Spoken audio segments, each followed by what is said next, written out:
Summertime. Can we call it summertime? Hot days and cool, creamy treats. Let's make some yummy frozen custard, vegan. More commonly known as vanilla ice cream. Plant-based, of course. Super with any kind of fruit, nuts, chocolate, or other toppings. Welcome back to Comfort Food Farms, the plant-based home cooking channel. If we haven't met, I'm Kari Greger. How you doing? I'm glad you've joined us. Let's get into it. Take 2 cups of raw cashews, put them into a saucepan, cover them with water, and boil them for 10 minutes. Then drain them and rinse them with cool water, and into the blender they go. To this, I'm adding 2 cups of water, 1/3 cup of sugar. You could use date sugar, I suppose, or agave syrup. 1½ teaspoons of nutritional yeast. Add 1/4 to 1/3 of a teaspoon of kala Namak black salt, and 1/4 teaspoon of salt. I'm going to add 2 teaspoons of vanilla extract. Take this to the blender and let it go until the cashews are smooth and it's creamy and there's no lumps. After I have demolished the cashews, I am adding 2 tablespoons of tapioca flour or cornstarch. Then I just pulse to combine. We're just trying to stir in the cornstarch or the tapioca starch.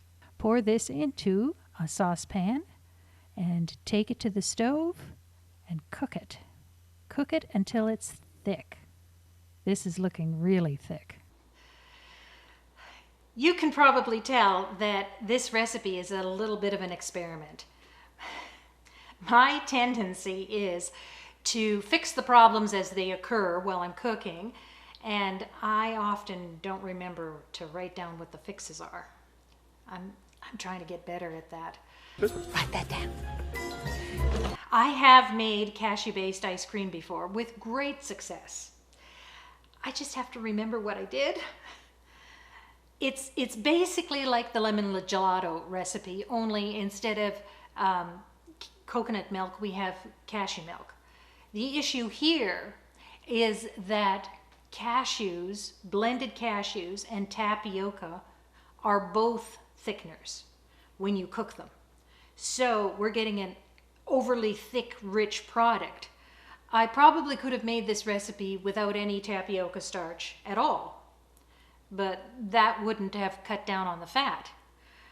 So I probably could have or should have cut back on the number of cashews that I put in there, but that ship has already sailed. So what I'm going to do is I'm going to thin it with some water. I can always adjust the other ingredients to get the right flavor, because it's up to me what goes into this mixture. Remember, when you make it yourself, you have total control over the fat, salt, and sugar. Don't put any sweetener in if you have cut all sugar and sweeteners out of your diet, if you've eliminated them. Are you getting some good ideas from this video? Give me a thumbs up below, subscribe, and hit the bell so you know when another recipe is posted. All right, so I'm going to dilute it with some water. I'm just adding a little bit at a time here, and it's kind of lumpy. I'm going to stir that in and see how that goes. I just had too many lumps. I had to come in and whisk it until it's smooth. Then take it to the stove, heat it up, and as you can see, it's a lot thinner. It looks lovely, nice and creamy and rich. All in all, I added about another cup of water into this mixture. Hardware store, write that down. Now that this has been cooked, I'm going to add a little bit more flavoring. Like I said, I wanted to adjust it. I tasted it. I am putting in a teaspoon of almond extract. That's all it needed. It did not need any more sweetener. It did not need any more of the salt. It's a hotel, write that down. Once this has cooled a little bit, I'm going to pour it into a container, let it cool some more, cover it, and put it into the refrigerator for at least 4 hours, maybe even overnight. Okay, chill. I invented chill. This is a real custard. Look, when it comes out of the refrigerator, it looks like custard. It looks like a pudding. And you could just eat it cold like this. It tastes delicious. It's so creamy.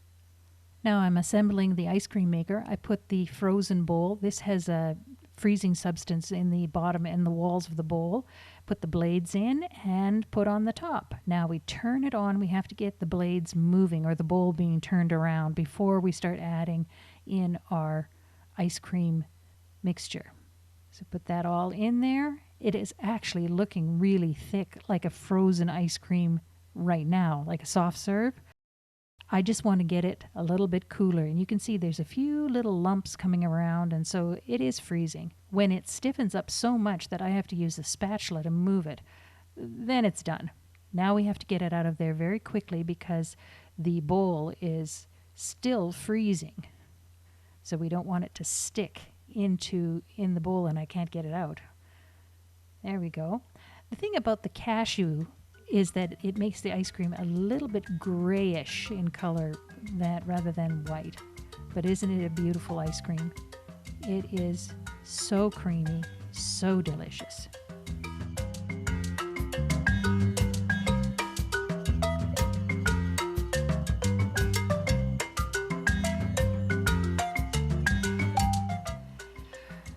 Well, time to taste this delicious ice cream. I know it's delicious because, of course, you know, I licked things.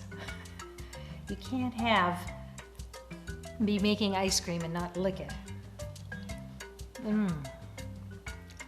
It is so rich.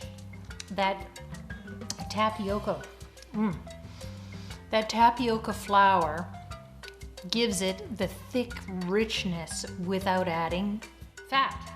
So it's wonderful. It's wonderful.